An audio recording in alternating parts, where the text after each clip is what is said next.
Olá, bem-vindos ao Viver Sustentável. O Brasil possui uma das maiores biodiversidades do mundo e, por isso, torna-se um alvo de biopirataria, que, segundo especialistas, movimentam anualmente cerca de 10 bilhões de dólares em todo o mundo com o tráfico ilegal de madeiras, de animais silvestres e de material genético. Grande parte dos medicamentos disponíveis atualmente são produzidos a partir de plantas ou animais, mas o problema é que esse rico material genético está sendo roubado do Brasil por grupos nacionais e estrangeiros que se valem de brechas da lei, de falta de fiscalização e da conivência de autoridades. As organizações criminosas têm na biopirataria seu terceiro maior mercado ilegal, ficando apenas atrás do tráfico de armas e de drogas. Quem comenta sobre isso é o deputado federal Mendes Tami, que já foi o presidente da CPI da biopirataria na Câmara dos Deputados, que investigou o tráfico ilegal de madeiras, animais silvestres e material genético. Olá, deputado Tami. Olá, Iria. Realmente o Brasil tem imensas perdas econômicas e ambientais em decorrência destes grupos, nacionais e estrangeiros, que exploram, que praticam a biopirataria em nosso território. Por ocasião da realização da CPI da biopirataria na Câmara dos Deputados, conseguimos identificar rotas e mecanismos através dos quais ocorria o tráfico de madeiras nobres, o tráfico de animais silvestres e de material genético.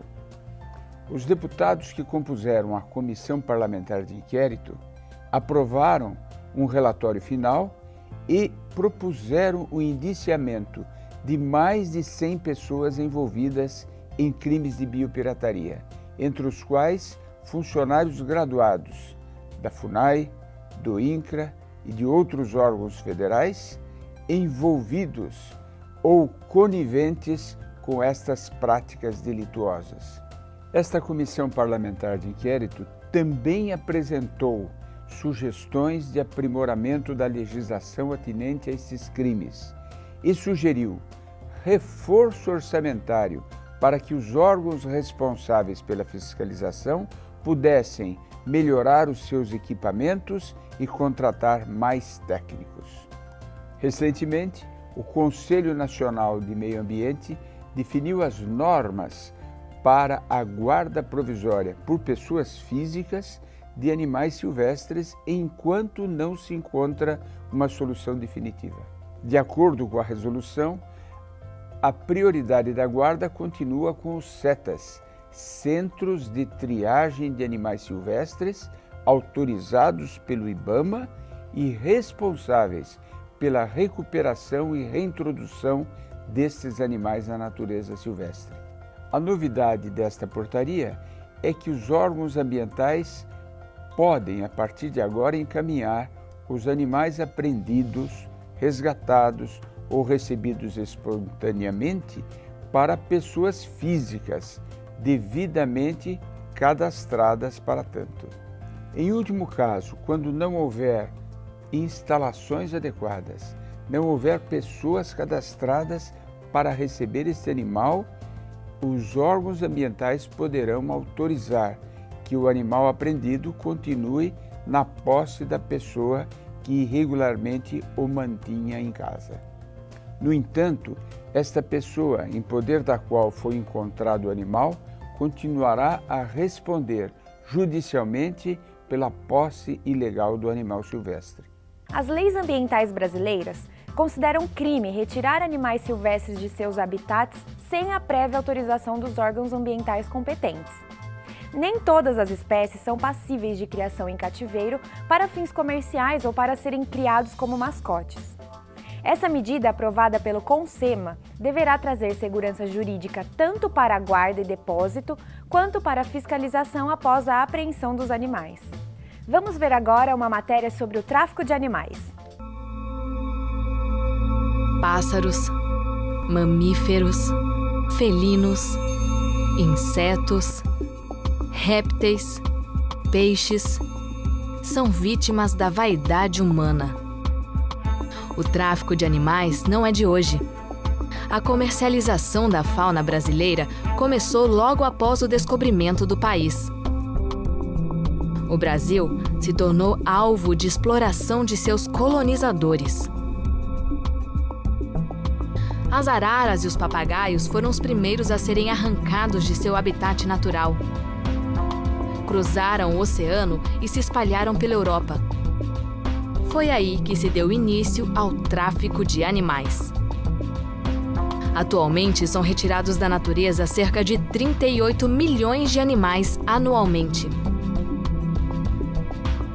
De cada 10 animais, 9 morrem antes de chegarem ao consumidor final.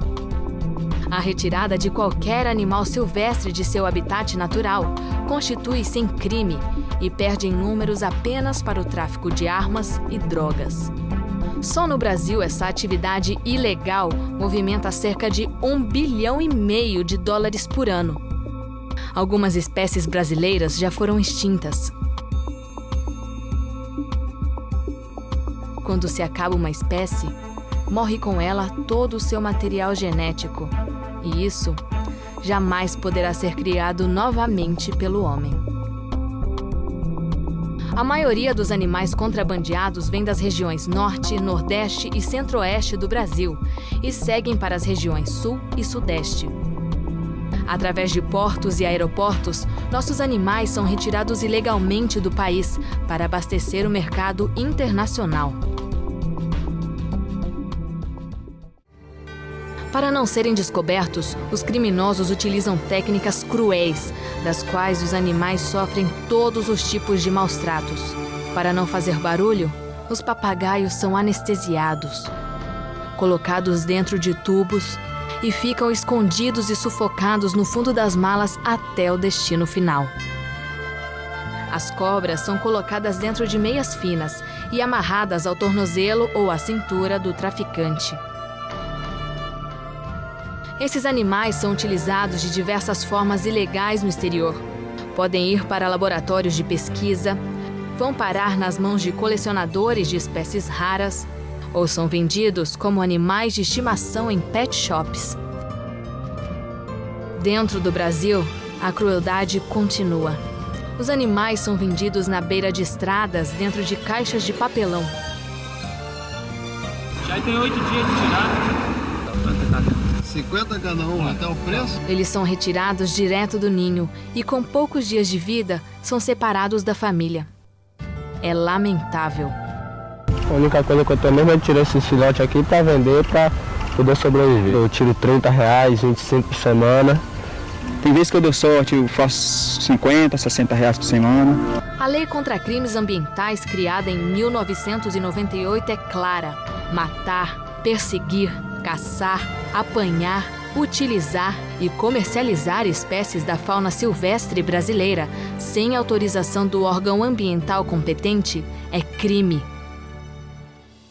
Além disso, criar animais silvestres pode ser prejudicial à saúde pública. Um animal silvestre que vive na natureza, ele pode estar portando um agente que na natureza está sob controle, mas esse controle não vai existir dentro de um lar. Temos que lembrar que as crianças mantêm um contato muito próximo com os animais e podem estar sendo contaminados pelas suas fezes ou qualquer outro tipo de secreção. A maior organização que trabalha na proteção da fauna é a RENCTAS, que já recebeu até mesmo o prêmio da ONU. E você também pode ajudar a combater os crimes ambientais, denunciando o tráfico de animais pelo site www.renctas.org.br.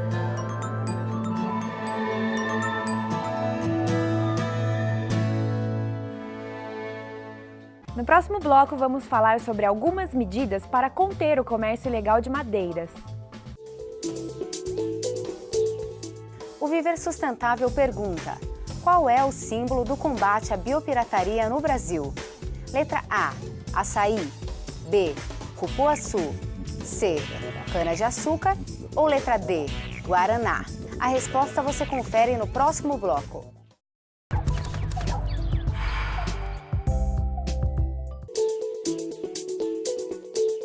No bloco anterior, o Viver Sustentável perguntou qual é o símbolo do combate à biopirataria no Brasil. A resposta correta é letra B, o cupuaçu. A lei que estabelece o produto como fruta nacional foi sancionada em 2008, após disputas de ONGs brasileiras com uma empresa japonesa que queria patenteá-la. O Viver Sustentável está de volta e para falar de uma medida que visa mitigar o comércio ilegal de madeiras nobres. Vamos assistir agora uma matéria sobre o comércio ilegal de madeiras. O desmatamento pode ser dividido em duas categorias: as queimadas e o corte de árvores. As queimadas acabam destruindo todas as árvores, plantas e matam os animais que vivem naquele ecossistema. São feitas geralmente para limpar os terrenos que serão usados pelo gado e para a plantação de grãos. O corte de árvores ou o derrubamento das florestas podem se enquadrar num outro crime ambiental, a biopirataria de madeira. Esse comércio ilegal está atrelado à falsificação de documentos que atestam a origem do produto. O certificado emitido legalmente pelo IBAMA tem sido facilmente falsificado, abrindo espaço então para a biopirataria. Hoje a Amazônia virou uma terra sem lei. Áreas enormes da Amazônia, você não tem a presença do Estado. E quando o Estado aparece, aconteceu com a gente em Medicilândia, o Estado vira refém de gente que acha que eles são donos da lei, acha que a Constituição não vale. Em Juína, a Constituição não vale. Em Medicilândia, a Constituição não vale. Em Novo Progresso, a Constituição não vale. Se você for nas áreas de conflito da Amazônia, você vai ver que não tem a presença do Estado é uma ficção. A Constituição é uma ficção. O que não é ficção, a boca do revólver. As espécies mais contrabandeadas são aquelas que já se encontram no estágio de alerta de extinção. Árvores como o jacarandá, o pau-brasil e o mogno são consideradas madeiras nobres e são frequentemente vendidas ilegalmente para o mercado internacional. O tráfico de madeira é crime e pode acarretar em multa, apreensão do produto e prisão.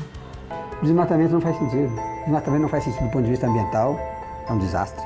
Não faz sentido do ponto de vista social, prejudica as comunidades. Não faz sentido do ponto de vista econômico, não traz riqueza para o país. Não faz sentido do ponto de vista legal, contribui para a perda de governança. Desmatamento é uma coisa completamente sem sentido. Absolutamente sem sentido. Os carregamentos de madeira extraída ilegalmente e apreendida pela fiscalização ambiental poderão ser doados para projetos de construção de casas populares. Quem nos fala sobre isso é o deputado federal Mendes Tame. Esta possibilidade, ou seja, doar a madeira apreendida também para projetos de construção de casas populares, consta de um projeto de lei do senador Mário Couto, do PSDB do Pará, que já foi aprovado na Comissão de Constituição e Justiça do Senado. Deve agora seguir para outras comissões, Comissão de Meio Ambiente, Comissão de Fiscalização, Comissão de Defesa do Consumidor, todas as comissões do Senado. Se aprovado em todas elas, deverá depois seguir para a Câmara e posteriormente para a aprovação da Presidente da República. Mas o reforço à construção de moradias populares não é o único objetivo do projeto. O próprio senador Mário Couto afirma nas ponderações que justificam o projeto que também visa a evitar o desperdício, a perda da madeira apreendida, que fica sujeita às intempéries e também a eventuais desvios deste material estocado. Veremos agora uma entrevista com a professora Cristina Miaki, da Universidade de São Paulo, especialista em genética e biologia evolutiva, que nos fala sobre a biopirataria de genes de plantas e animais. A riqueza, a variedade do mundo natural, as plantas, os animais, os micro-organismos compõem a biodiversidade do planeta. Grande parte da matéria-prima industrial consumida em forma de cosméticos e medicamentos provém da natureza. Hoje, existem no planeta cerca de 50 milhões de espécies vegetais e animais. Mas apenas 1,5 milhão delas foram classificadas pelos cientistas. O Brasil é um dos países mais mega biodiversos do mundo, né? Então é um país bastante importante em relação aos seus biomas. Existem biomas que são compartilhados com outros países, por exemplo, a Amazônia. Existem biomas que são só nossos, como a Mata Atlântica. Existem biomas de florestas mais secas, como Caatinga, Cerrado, e aí mais para o sul, né, os Pampas e o Chaco. Então é um país bastante importante em termos dos seus biomas. Mais do que o contrabando de diversas espécies, a biopirataria é a apropriação e monopolização do conhecimento de populações tradicionais. Em outras palavras, a biopirataria é o roubo do conhecimento coletivo. Em relação às aves, nós temos um exemplo que nosso laboratório foi envolvido, em que um estrangeiro estava saindo do país e foi preso pela Polícia Federal. Ele estava carregando 58 ovos de aves amarrado na barriga dele e ele alegou à polícia que eram ovos de codorna. E a polícia, ao olhar, né, a morfologia externa desses ovos, já sabia que não podiam ser ovos de codorna. Através da biotecnologia, pesquisadores registram marcas e patentes em âmbito internacional. Acordos são feitos sobre propriedade intelectuais. Biotecnologia define-se pelo uso de conhecimentos sobre os processos biológicos e sobre as propriedades dos seres vivos, com o fim de resolver problemas e criar produtos de utilidade. Existem vários especialistas, né, no Brasil todo. Aqui no nosso instituto a gente tem um departamento de botânica, onde tem pessoas que trabalham com espécies arbóreas, com espécies que podem ter algum interesse econômico, com espécies de cerrado, até com algas que também estão próximo às plantas, né? Então tem várias pessoas pesquisando esse grupo de plantas. No Brasil, os casos de biopirataria se concentram principalmente na Amazônia, na Caatinga, no Pantanal e na Mata Atlântica. Cerca de 2,4 bilhões de dólares são perdidos por ano por conta de produtos que são patenteados no exterior. A falta de fiscalização e legislação, além da ausência de recursos e de incentivos, são as principais causas desse sério problema.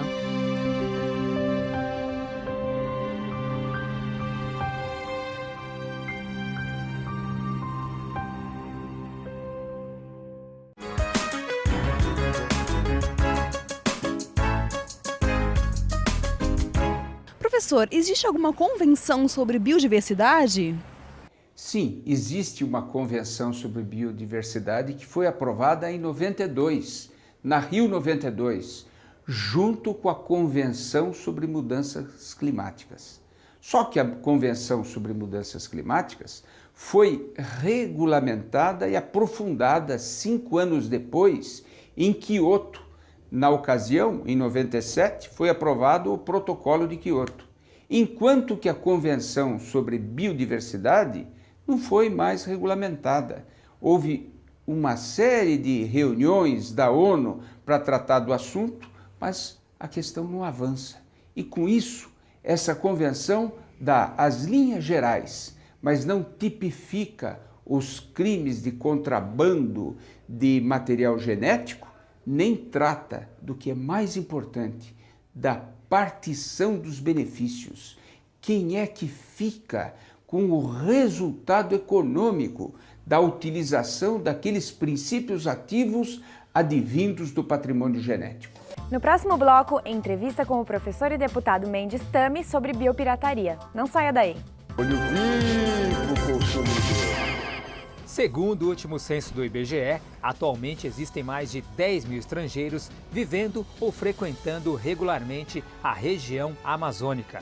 Entre eles estão jornalistas, cientistas, estudantes, ambientalistas, executivos e militares. O problema é que muitas dessas pessoas e instituições têm se envolvido em crimes de biopirataria, como o tráfico de material genético e também de animais.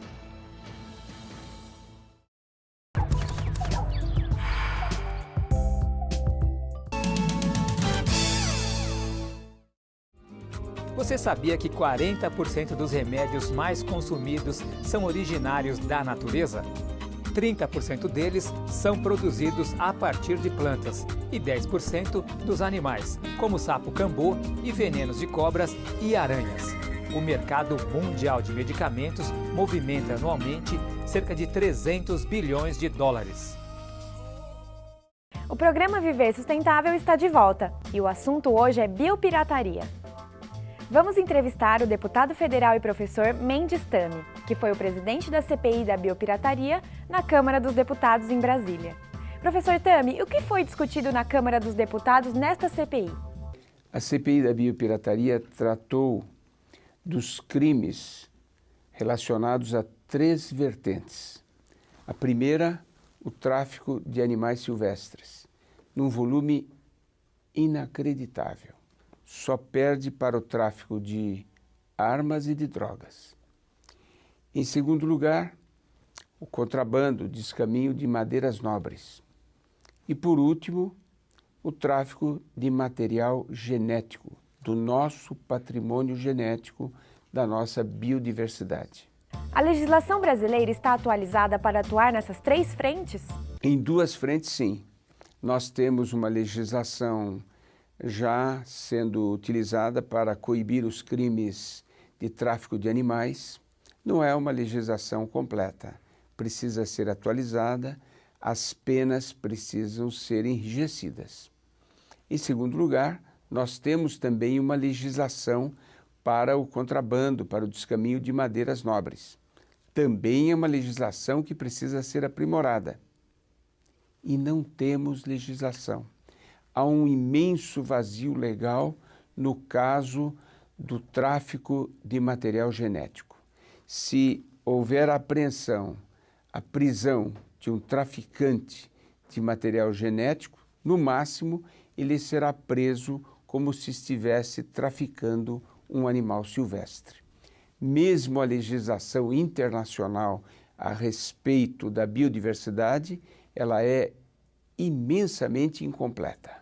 Essa deficiência na legislação acarreta problemas e perdas? Imensos problemas, imensas perdas.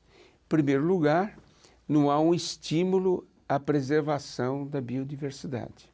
Em segundo lugar, quando se descobre um princípio ativo, se descobre a possibilidade de se criar um fármaco, um remédio ou um produto na linha de cosméticos, eu não consigo patentear no Brasil, porque a legislação brasileira impede o patenteamento de substâncias advindas, originárias da flora e da fauna.